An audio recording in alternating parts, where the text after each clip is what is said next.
am Marie Curie. I'm the only person to win the Nobel Prize in two different scientific fields, chemistry and physics. I have discovered radioactivity and championed use of portable X-ray.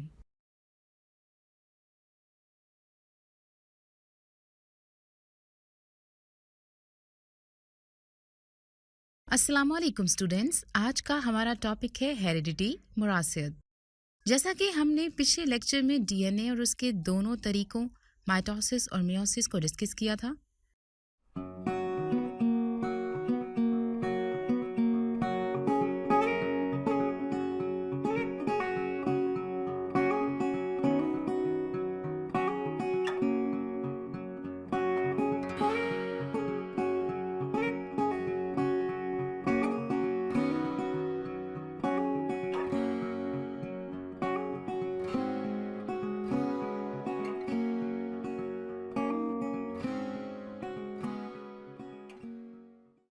आज हम heredity के बारे में पढ़ेंगे और basis of heredity को discuss करेंगे। वालिदैन यानी पेरेंट्स से बच्चों में मुंतकिल होने वाली खसूसियात के बारे में जानेंगे और कान, आँखों और रंगत से मुतालिक खसूसियात का मवाजना करेंगे। Heredity and bases of heredity. वालिदैन से औलाद में खसूसियात की मुंतकिली को हेरिडिटी कहते हैं। फॉर एग्जाम्पल, आँखों की रंगत, चेहरे की रंगत वगैरह। एक एनिमेटेड वीडियो से समझते हैं। As a result of reproduction जो ऑफस्प्रिंग पैदा होते हैं, जो बच्चे अगली नस्ल पैदा होती है, वो हमेशा अपने पेरेंट्स से मिलती जुलती है। जैसे इंसान को देख लें, हर इंसान फिगर वाइज एग्जैक्टली एक जैसा है, चाहे वो अफ्रीका में है, चाहे वो अमेरिका में है, चाहे वो पाकिस्तान में है, चाहे वो इंडिया में है, चाहे वो काला है या गोरा है, लेकिन हर इंसान की दो आंखें हैं, दो कान हैं और दो टांगे हैं। तो फीचर वाइज तमाम इंसान एक जैसे हैं। बकरी आपको तमाम चार टांगों वाली नजर आएगी, कोई भी दो टांगों पे चलती हुई बकरी आपको नजर नहीं आएगी। ठीक, ये सब क्या है? This is inheritance. ना शक्ल एक है उनकी, ना रंग एक है उनका, आंखों के रंग भी उनके फर्क हैं, ना हाइट एक है उनकी। इनको हम वेरिएशन कहते हैं। अल्लाह ताला ने ये इंसानों के अंदर वेरिएशन रखी है ताकि पहचान भी हो सके। हो सकता है आपकी क्लास में कोई ऐसा बच्चा भी हो जिसकी ये कान की जो लूब्स हैं ये ऐसे साथ चिपकी हुई हो, साथ लगी हुई, उसको हम अटैच्ड लूप कहते हैं। बेसिस ऑफ हेरिडिटी वो क्या चीज है जो पेरेंट्स से बच्चों में आ रही है, जिसकी वजह से वो अपने पेरेंट्स से रिजेंबल करते हैं, अपने पेरेंट्स से मिलते जुलते हैं। The basic physical and functional unit of heredity is gene. Gene act as instruction to make molecules called protein. ये क्रोमोसोम और इसमें से डीएनए निकल रहा है। अ फ्रेगमेंट ऑफ डीएनए को हम जीन कहते हैं। Gene of each character is present in pair. एक जीन फादर की तरफ से आई है, एक जीन मदर की तरफ से आई है। आप ये इमेजिन कर लें कि ये धागा डीएनए है और जो तस्बीह के दाने हैं वो प्रोटीन है। तो जो डीएनए है ये प्रोटीन के ऊपर लिपटा हुआ होता है, इसको हम क्रोमैटिन नेटवर्क कहते हैं। और जब ये क्रोमैटिन नेटवर्क कंडेंस होता है और ये अपने बहुत करीब आ जाता है कॉइल होके, तो जो ये स्ट्रक्चर बनाता है उसको हम क्रोमोसोम कहते हैं। तो क्रोमोसोम क्या है? They are thread like structures found in the nucleus of a cell. और हर क्रोमोसोम के जो हैं वो दो आर्म्स हैं। तो जिस जगह पे ये अटैच हुए हैं उसको हम कहते हैं सेंट्रोमेयर। यहां पे एक चीज और मैं आपको बता दूं कि number of chromosomes her organism के अपने एक स्पेसिफिक होते हैं। यानी इंसानों में जो है वो 46 क्रोमोसोम्स हैं, वो फिक्स होंगे। जितने भी इंसान हैं दुनिया में कहीं पे भी रहते हैं, चिंपैंजी में देख लें, मंकी में हम देख लें, तो बंदर में 48 क्रोमोसोम्स हैं और ये नेचर ने फिक्स रखा है।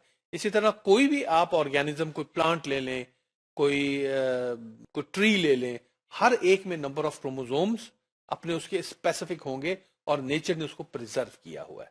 जी, आपको समझ आ गई होगी। डीएनए का Watson and Crick model transmission of characters के बारे में जानते हैं। डीएनए का स्ट्रक्चर है, किस तरह ये घूम रहा है। वाटसन एंड क्रिक क्या कहते हैं कि DNA model consist of two strand. The two strands are linked together with each other by cross bands like ladder. अब ये स्ट्रक्चर आपके सामने रिवॉल्व हो रहा है। इसमें आप देखिए ये 2 स्ट्रैंड्स हैं। ये बिल्कुल सीधे नहीं है। जिस तरह एक सीढ़ी होती है, ये ऐसे सीधे नहीं है, इसमें ट्विस्ट है। और ये दोनों आपस में जुड़े हुए हैं। लैडर से बनी हुई है, लेकिन ये दोनों आपस में जुड़े हुए हैं। कि नंबर ऑफ क्रोमोसोम्स जब हाफ हो जाता है, यानी जब मियोसिस के बाद जो नंबर ऑफ क्रोमोसोम आधा रह जाता है, इसको हम कहते हैं हैप्लॉइड। एन, इसको एन से रिप्रेजेंट किया जाता है। ठीक। और जब माइटोसिस में जब नंबर ऑफ क्रोमोसोम हाफ नहीं होता, उसको हम कहते हैं डिप्लॉइड सेल। तो ऐसा सेल जिसमें नंबर ऑफ क्रोमोसोम हाफ रह गए हों, उसको हम हैप्लॉइड सेल कहेंगे। और ऐसा सेल जिसमें नंबर ऑफ क्रोमोसोम रिड्यूस ना हुए हो, उसको हम डिप्लॉइड सेल कहेंगे। अब इनहेरिटेबल एंड नॉन इनहेरिटेबल की खसूसियात को देखते हैं और इसके एग्जाम्पल से समझते हैं। Inheritable and non inheritable characters हम स्टडी करते आ रहे हैं। हेरिडिटी क्या है? एक नस्ल से दूसरी नस्ल तक कैरेक्टर ट्रांसफर होते हैं। फॉर एग्जाम्पल, आंखों का रंग होता है, हाइट ट्रांसफर होती है, स्किन कलर ट्रांसफर होता है, ईयर लूप्स की हमने बात की। ये तो इनहेरिटेबल कैरेक्टर्स हैं। नॉन इनहेरिटेबल कैरेक्टर्स कौन से होते हैं? जो एक नस्ल से दूसरी नस्ल में ट्रांसमिट नहीं होते। खुदा ना खास्ता अगर किसी का हाथ कट जाए, तो क्या वो उसकी अगली नस्ल को इनहेरिट होगा? नहीं। साइंटिस्ट ने इस पर एक बड़ा अच्छा एक्सपेरिमेंट किया कि उन्होंने कई नस्लों तक माइस की टेल्स काटते रहे। यानी माइस चूहे पैदा होते थे, उनकी दुम काट दी जाती थी, वो बड़े होते थे, वो रिप्रोड्यूस करते थे, उनकी नस्ल आती थी, और जितनी भी नस्ल आती थी उन सब की सब टेल होती थी। ठीक है। तो ये कैरेक्टर्स जो हैं नॉन इनहेरिटेबल हैं। कोई अगर धूप में ज्यादा घूमता फिरता है, उसका रंग बहुत काला हो गया है, तो वो आगे इनहेरिट नहीं होगा। एग्जाम्पल्स ऑफ हेरिटेबल कैरेक्टर्स में हम देखते हैं सबसे पहले आई कलर। जैसा आप देख रहे हैं, इसमें आंखों के मुख्तलिफ रंग हैं, ये इनहेरिट होते हैं। ये पिगमेंट कलर ऐसा क्यों होगा? ये डिपेंड करता है कि हमारी आंखों में नेचर ने पिगमेंट रखा है ताकि उसको धूप से जो रेडिएशन हैं वो हमारी धूप डायरेक्टली हमारे रेटिना पे ना पड़े और आंख को नुकसान ना पहुंचे, उसको प्रिवेंट करने के लिए।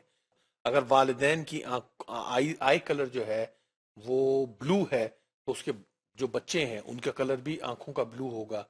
कोई ब्लैक है, उसका कलर भी आगे ब्लैक आएगा। ठीक। तो ये इनहेरिटेबल कैरेक्टर है। ये देखिए, हेयर कलर, हमारे यहाँ तो ज्यादातर कलर जो है वो ब्लैक हेयर का है या उसके बाद लाइट ब्राउन का है। लेकिन जब आप मुख्तलिफ मुल्कों में जाएं, तो वहां आपको मुख्तलिफ कलर कलर के बालों के लोग मिलेंगे। ये सारा इनहेरिटेड है। चलिए अब कुछ सवालात के जवाब सोचते हैं। Physical and functional unit of heredity is called chromosomes, meiosis, gene, mitosis. Correct. Gene is the correct answer. Characters which are not transferred to their offsprings are called inheritable characters, non-inheritable characters, transmission characters, none of these. Very right. Non-inheritable characters is the right answer. The science of heredity is called genetics, extinction, evolution, natural selection. Correct. Genetics is the right answer. How many types of nucleotides are in DNA? 6, 8, 4, 2. Yes, right. 4 is right. अब educational game या simulation देखते हैं।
आपकी मालूमात के लिए जानदारों की मुख्तलिफ अनवा में पाई जाने वाली क्रोमोसोम्स की तादाद इंसान में 46, बिल्ली में 30, बंदर में 48।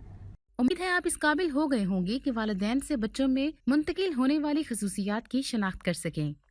मिलते हैं अगले लेक्चर में, तब तक के लिए अपना बहुत ख्याल रखिएगा और घरों में महफूज रहिएगा। अल्लाह हाफ़िज़।